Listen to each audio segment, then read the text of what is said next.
ನಮಸ್ತೆ ಎಲ್ರಿಗೂ. ತುಂಬ ಜನರದ್ದು ಒಂದು ಪ್ರಶ್ನೆ ಏನು ಅಂತಂದರೆ, ಮಾಯ್ಶ್ಚರೈಸರನ್ನು ಫಸ್ಟ್ ಹಚ್ಕೋಬೇಕಾ, ಸನ್ಸ್ಕ್ರೀನನ್ನು ಫಸ್ಟ್ ಹಚ್ಕೋಬೇಕಾ ಅಂತ ಅಂದ್ಬಿಟ್ಟು.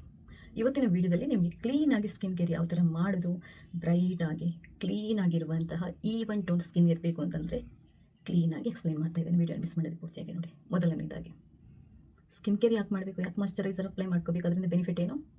ಮಾಯ್ಶ್ಚರೈಸರನ್ನು ಅಪ್ಲೈ ಮಾಡೋದ್ರಿಂದ ನಮ್ಮ ಸ್ಕಿನ್ನ ಸಾಫ್ಟ್ ಆಗಿರುತ್ತೆ, ಹೈಡ್ರೇಟ್ ಆಗಿರುತ್ತೆ, ಬೇಗ ರಿಂಕಲ್ಸ್ ಬೀಳಲ್ಲ, ಸುಕ್ಕುಗಟ್ಟಲ್ಲ.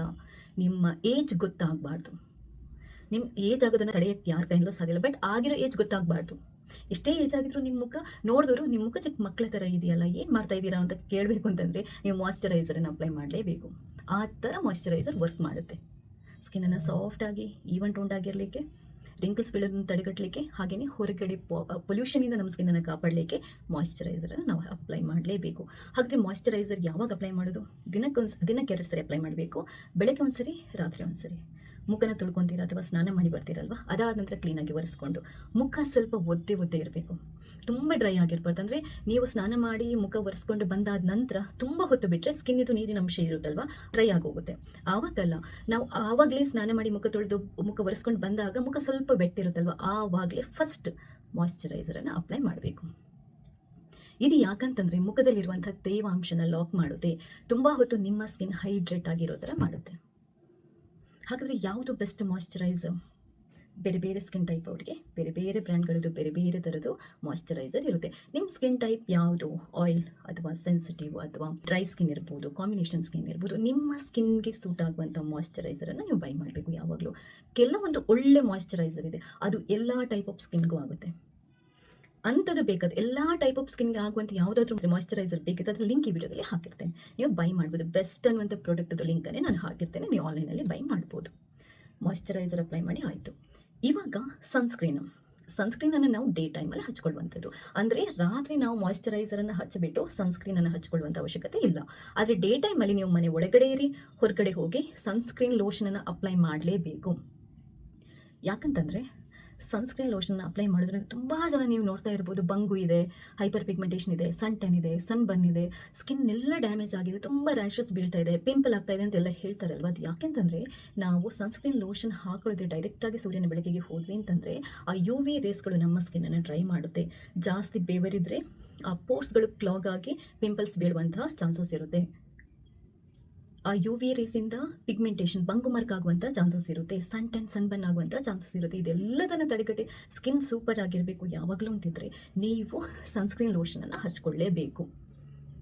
ಇದು ಡೇ ಟೈಮಲ್ಲಿ. ಮಾಯ್ಶ್ಚರೈಸರ್ ಅಪ್ಲೈ ಮಾಡಿ ಆದ ನಂತರ ನೀವು ಸನ್ಸ್ಕ್ರೀನ್ ಲೋಷನ್ ಅಪ್ಲೈ ಮಾಡ್ಕೋಬೋದು. ಅದಾದ ನಂತರ ನಿಮ್ಮದು ಡೇ ಕೇರ್ ಕ್ರೀಮ್ ಇರ್ಬೋದು ಅಥವಾ ನಿಮ್ಮದು ಮೇಕಪ್ ಪ್ರಾಡಕ್ಟ್ಗಳು ಏನಾದರೂ ಇರ್ಬೋದು, ಅವುಗಳನ್ನು ಹಚ್ಬೋದು. First moisturizer, sunscreen lotion next morning day ಟೈಮಲ್ಲಿ.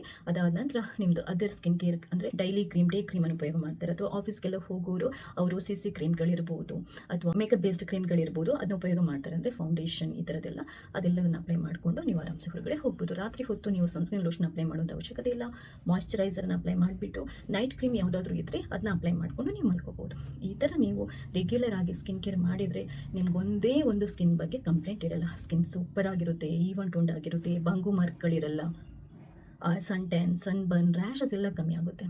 ಯಾಕಂದ್ರೆ ನನಗೆ ಮುಂಚೆ ಇದ್ರ ಬಗ್ಗೆ ಏನಷ್ಟು ಗೊತ್ತಿರಲಿಲ್ಲ. ಇವಾಗ ಒಂದು 2 ವರ್ಷದಿಂದ ತುಂಬ ಕೇರ್ಫುಲ್ಲಾಗಿ ನಾನು ಸ್ಕಿನ್ ಕೇರನ್ನು ಮಾಡ್ತಾ ಇದ್ದೀನಿ. ನಿಮಗೆ 1 ಸರಿ 2 ಸರಿ ಕ್ರೀಮ್ಗಳನ್ನು, ಸ್ಕಿನ್ ಕೇರ್ ಪ್ರಾಡಕ್ಟ್ಗಳನ್ನು ಹಾಕಿ ತಕ್ಷಣ ರಿಸಲ್ಟ್ ಸಿಗಲ್ಲ.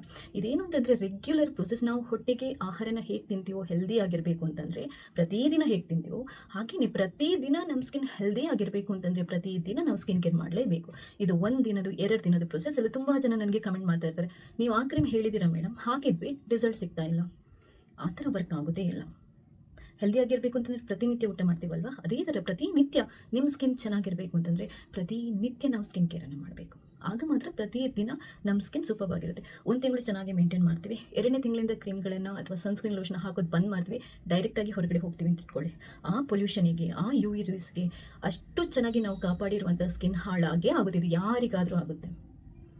ನಾನೇ ಎಷ್ಟೋ ಸರಿ ಎಕ್ಸ್ಪೀರಿಯೆನ್ಸ್ ಮಾಡಿದ್ದೀನಿ. ಯಾಕಂತಂದರೆ ಇಲ್ಲಿ ಬ್ಯಾಂಗ್ಳೂರಲ್ಲಿರುವಾಗೆಲ್ಲ ನೀಟಾಗಿರುತ್ತೆ. ಊರಿಗೆ ಅಂದರೆ ಮಂಗಳೂರು ಕಡೆ ನಾನು ಈ ಸಮ್ಮರ್ ಟೈಮಲ್ಲೆಲ್ಲ ಹೋದಾಗ ತುಂಬ ಸರಿ ಸನ್ಸ್ಕ್ರೀನ್ ಲೋಷನ್ ಹಾಕೊಳ್ಳೋದೆಲ್ಲ ಮರ್ತು ಹೋದರೆ ಸ್ಕಿನ್ ಸಿಕ್ಕಾಪಟ್ಟೆ ಡ್ಯಾಮೇಜ್ ಆಗೋಗುತ್ತೆ. ಅದಾದ ನಂತರ ಮತ್ತೆ ವಾಪಸ್ ಬಂದು ಮತ್ತೆ ಪುನಃ ನಾನು ಎಲ್ಲದನ್ನು ಫಸ್ಟಿಂದ ಮಾಡಬೇಕಾಗುತ್ತೆ. ಸೊ ಅದಕ್ಕೆ ಹೇಳೋದು ರೆಗ್ಯುಲರ್ ಸ್ಕಿನ್ ಕೇರ್ ತುಂಬ ಇಂಪಾರ್ಟೆಂಟ್. ನಿಮಗೆ ಒಳ್ಳೆಯ ಸನ್ಸ್ಕ್ರೀನ್ ಎಲ್ಲ ಟೈಪ್ ಆಫ್ ಸ್ಕಿನ್ಗೆ ಆಗೋದನ್ನು ಒಳ್ಳೆಯ ಮಾಯ್ಶ್ಚರೈಸರ್ ಎಲ್ಲ ಟೈಪ್ ಆಫ್ ಸ್ಕಿನ್ಗೆ ಆಗೋದು ಲಿಂಕ್ ಈ ವಿಡಿಯೋದಲ್ಲಿ ಹಾಕಿರ್ತೇನೆ. ಸೊ ನಿಮ್ಮ ಡೌಟ್ ಕ್ಲಿಯರ್ ಆಗಿದೆ ಅಂತ ಅಂದ್ಕೊತೀನಿ. ವಿಡಿಯೋ ಇಷ್ಟ ಆದರೆ ಲೈಕ್ ಮಾಡಿ, ನೀವು ಮಾತ್ರ ನೋಡೋದಲ್ಲ ಬೇರೆಯವ್ರಿಗೆ ಶೇರ್ ಮಾಡೋದನ್ನು ಮರಿಬೇಡಿ. ಸೊ ನಿಮ್ಗೆ ಏನೇ ಡೌಟ್ ಇದ್ದರೂ ನನಗೆ ಕಮೆಂಟ್ ಮಾಡಿ, ಅದರ ಬಗ್ಗೆ ಕೂಡ ನಾನು ನೆಕ್ಸ್ಟ್ ವಿಡಿಯೋ ಮಾಡುವಂಥ ಪ್ರಯತ್ನ ಮಾಡ್ತೇನೆ. ಥ್ಯಾಂಕ್ಸ್ ಎಲ್ರಿಗೂ.